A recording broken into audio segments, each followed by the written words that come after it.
Selamat pagi Bapak Ibu Saudara sekalian. Selamat datang dalam acara Sarapan Sabda bersama saya Pak Saparnan. Sarapan kita pagi hari ini masih Matius 12 ayat 1 sampai 8 berhubungan dengan hari Sabat.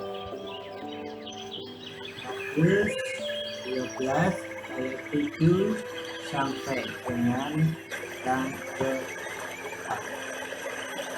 Sekian firman Tuhan. Pada waktu itu, pada hari Sabat, Yesus berjalan di ladang gandum. Karena lapar, murid-muridnya memetik bulir gandum dan memakannya.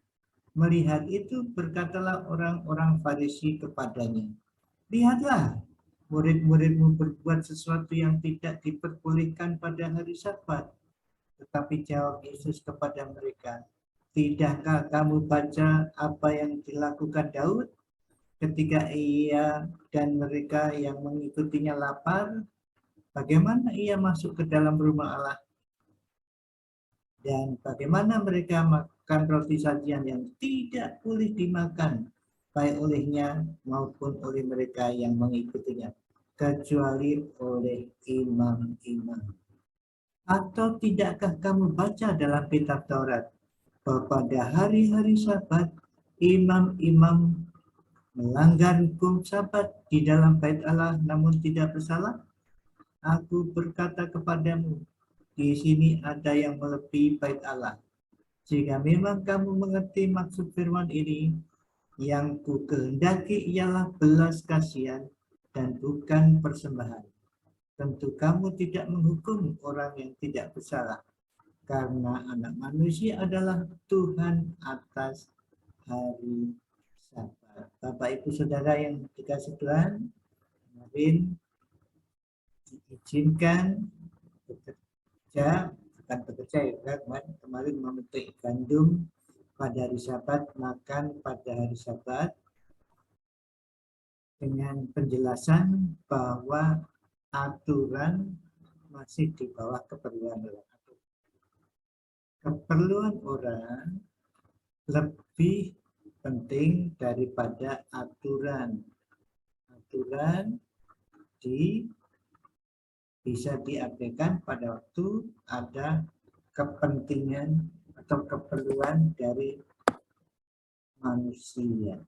Nah, sekarang Tuhan Yesus memberi alasan berikutnya, yaitu bahwa ini ayat 5 ini, atau tidakkah kamu baca kitab Taurat? Ini dia kitab Taurat.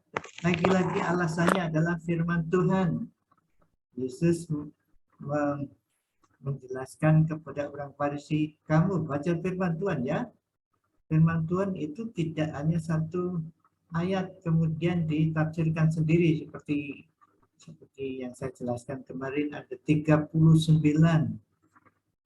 aturan hari Sabat itu buatan tafsiran guru-guru Yahudi. Tetapi Tuhan Yesus mengatakan, tidakkah kamu baca dalam kitab Taurat bahwa pada hari Sabat, hari Sabat itu hari Sabat, semua orang tidak bekerja.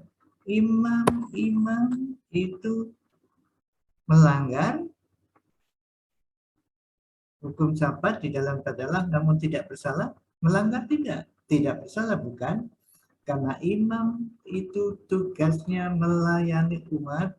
Pada saat umat mau bertemu dengan Tuhan, membawa persembahan, menyembelih, kemudian mempersembahkan, itu tidak libur 7 hari kerja terus. Kalau itu imam ya tentu saja giliran itu. Tetapi maksud saya di sini, maksud Tuhan Yesus juga di sini, hari Sabat imam-imam tetap melayani. Jadi di sini boleh dikatakan prinsipnya adalah pelayanan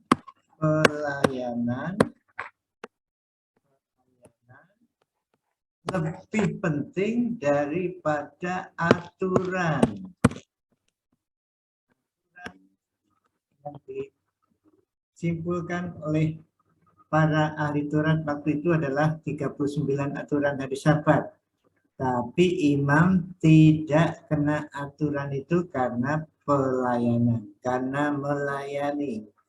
Jadi kalau saudara melayani, aturan bisa diabaikan. Pelayanan lebih penting daripada aturan. Suatu hari seorang pendeta mau berkhotbah mengenai orang Samaria yang baik hati. Jam kebaktian jam 9 begitu misalnya ceritanya. Lalu dalam perjalanan itu ada kecelakaan. Nah dia mau nolong enggak ya? Mau nolong tidak ya? Ini saya kebaktian terlambat ini jam 9. Tapi saya mau khotbah. Orang Samaria yang baik hati gimana ini? Saya harus menolong. Makanya pendeta ini menolong dalam kecelakaan itu, orang kecelakaan itu kemudian baru kebaktian, dan kebaktian terlambat. Ini jelas pelayanan melebihi aturan.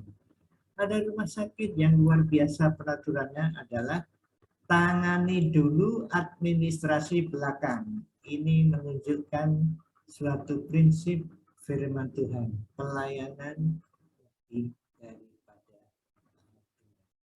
Jadi Bapak Ibu Saudara sekalian, mari kita bijaksana pada waktu kita menerapkan aturan-aturan yang sudah kita sepakati bersama, baik aturan gereja maupun aturan masyarakat, tetapi ingat, pelayanan lebih penting daripada aturan-aturan itu. Kalau saudara melayani, bisa juga saudara mengabaikan aturan itu. Bukan berarti saudara tidak tunduk, tetapi pelayanan lebih penting. Bapak Ibu Saudara, mari kita mohon kebijaksanaan Tuhan dalam melakukan pelayanan dan dalam mengikuti aturan yang kita sepakati bersama-sama. Atau keputusan sinode, entah keputusan klasis atau keputusan gereja setempat, itu kalau ada pelayanan bisa diabaikan. Tetapi hati-hati supaya saudara juga bijaksana untuk memutuskan hal ini.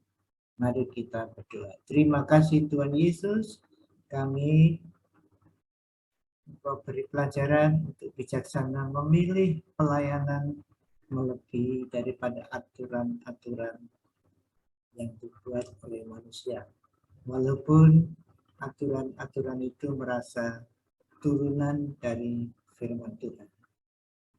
Terima kasih Tuhan, hari ini kami mohon kebijaksanaan dari-Mu supaya kami bisa menerapkan pelayanan tepat seperti apa yang Tuhan maksud, sehingga peraturan-peraturan yang kami sepakati bersama menjadi bermanfaat bagi kemuliaan nama-Mu dan berkat bagi orang lain. Terima kasih dalam nama Tuhan Yesus. Amin. Selamat beraktivitas. Jangan lupa prokes, pakai masker, jaga jarak, cuci tangan, jauhi kerumunan. Kalau tidak perlu, tidak penting, di rumah saja. Tuhan Yesus memberkati Bapak Ibu Saudara dan saya.